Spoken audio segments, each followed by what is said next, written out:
欢迎收看老挝新闻。今天是2026年6月22日星期一，佛历8月上初八，万象晴，25到33摄氏度。今天是佛日，希望各位观众能够牢记佛陀教诲，勤修戒定慧，远离贪嗔痴。今天的主要内容有外汇牌价、股市行情、黄金报价、燃油价格以及时事要闻。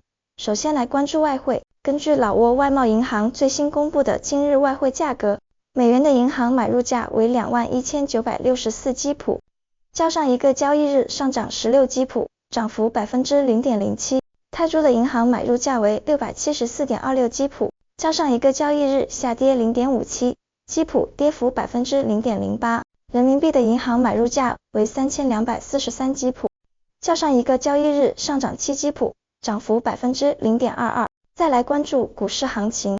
上周五，老挝股市迎来温和上涨行情，综合指数开盘报 1306.28 点，盘中最高触及 1311.31 点，最终收于 1306.61 点，较前一交易日上涨 8.54 点，涨幅为 0.66%。上周五市场交易活跃，全天成交量为589800股，总成交额达到1168961500基普。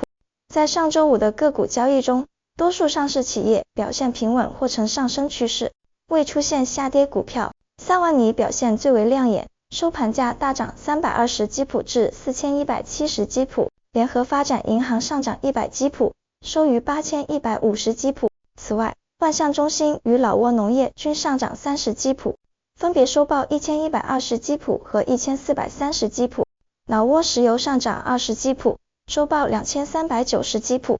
外贸银行和中老证券也分别录得10基普和5基普的微幅上涨。老挝电力、浦西开发、老挝水泥、马哈腾以及东盟租赁股价均持平。总体来看，上周五老挝证券市场在萨万尼和银行板块的带动下实现了整体飘红，市场投资情绪较为温和乐观。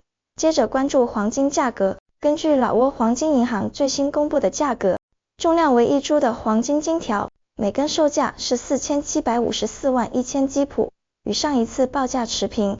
然后关注今天的万象油价。今天万象市各加油站执行6月17日老挝工贸部公布的燃油价格，柴油每升25040基普，普通汽油每升30190基普。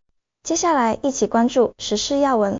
1. 万象省与大韩贸易投资振兴公署合作。6月19日，万象省副省长希万塞奥拉本在省办公厅会见了大韩贸易投资振兴公署驻万象代表处团长朴俊圭及12家韩国企业董事长一行，双方随后举行会议，共同商讨推动清洁发展与可持续农业等领域的投资合作。会上，万象省投资促进与管理委员会办公室副主任本米英塔翁、农业与环境厅副厅长格沙纳圣通、工业与贸易厅厅长派万巴坦马翁分别就万象省的农业投资机遇、发展战略及贸易运输便利化措施进行了推介。下午，韩国代表团还实地考察了当地物流仓储和农业促进中心。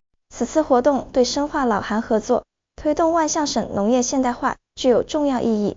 2. 总理圆满结束对俄罗斯访问。应俄罗斯总理米哈伊尔·米舒斯金邀请，总理宋塞西潘敦吉夫人率高级代表团于6月14日至17日对莫斯科进行正式访问。访问期间，双方就政治、国防、经贸、能源及旅游等领域的合作进行了深入讨论，以落实两国元首的会晤成果，并确定了未来的合作方向。总理感谢俄方在人力资源开发等方面的援助，并赞赏双方正筹建的万象老俄友谊学校。此外，总理还参访了红场，并出席了老俄商业对接会。3. 穆拉帕默县开展消灭劫绝活动，防治登革热。6月18日，为庆祝老挝医师节61周年，占巴塞省穆拉帕默县卫生局联合县村两级政府及卫生志愿员，在县礼堂前启动消灭蚊子幼虫劫绝滋生源活动。县长万纳德·乔战塔、副县长坎拉威苏塔翁及县卫生局局长瓦达乔战塔等近100人出席。活动分为7个小组，深入帕奥和文坎2个区块消灭伊蚊滋生源。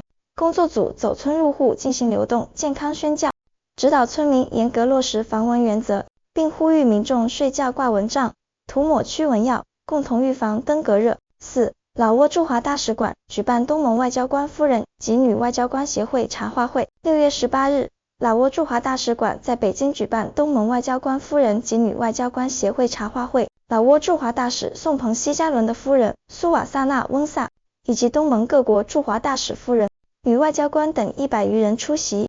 苏瓦萨纳翁萨在致辞中希望协会进一步加深相互理解，深化传统友谊，并在文化交流、妇女发展、教育互联互通等领域加强合作，为东盟共同体繁荣发展贡献力量。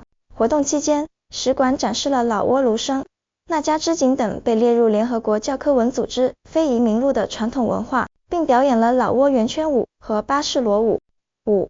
博交省警方向中国移交145名电诈及非法入境嫌疑人。6月18日，博交省公安厅与中国警方在老中摩丁摩憨国际口岸举行涉案嫌疑人移交仪式，将145名在老挝违法犯罪的中国籍嫌疑人移交中方带回依法处理。此次移交人员包括电信诈骗嫌疑人141人，非法入境嫌疑人4人。该行动是落实老中两国公安部关于建立警务合作中心、联合打击跨国犯罪协议的具体举措。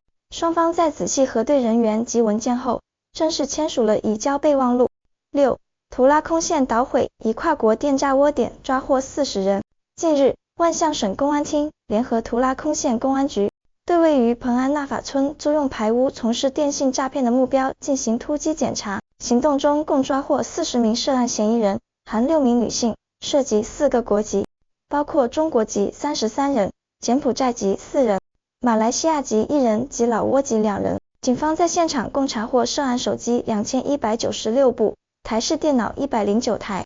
目前，万象省公安厅已依法扣留涉案人员及作案工具，并将其移交至老挝公安部外国人口管理警察局，以便做进一步依法审理。7. 琅南塔省移交非法野生动物涉案赃物。6月19日，琅南塔省农业与环境厅举行涉案野生动物尸体及残骸结案移交仪式。琅南塔省自然资源与环境检察处处长堪米塔马翁宣读了移交备忘录。该批赃物涉及2起已由琅南塔省人民法院判决的非法买卖和持有国家一级保护野生动物案。移交赃物包括穿山甲鳞片543.4公斤、小老虎骨架13.2公斤及云豹尸体1只，总重707.5公斤。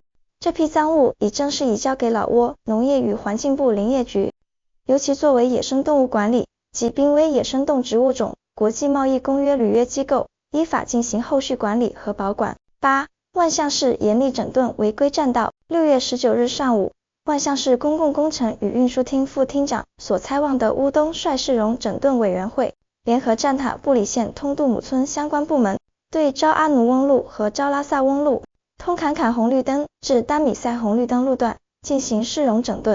针对沿线商贩屡教不改、违规摆摊、堆放砂石及搭建雨棚侵占道路红线的行为，整顿小组现场下达了最后整改笔录。官方明确表示将进行为期1周的跟踪观察，若7天后仍有违规者，将依法强拆，其占道物资将一律没收充公。以上就是今天的老挝新闻，欢迎点赞、评论和订阅，我们明天见。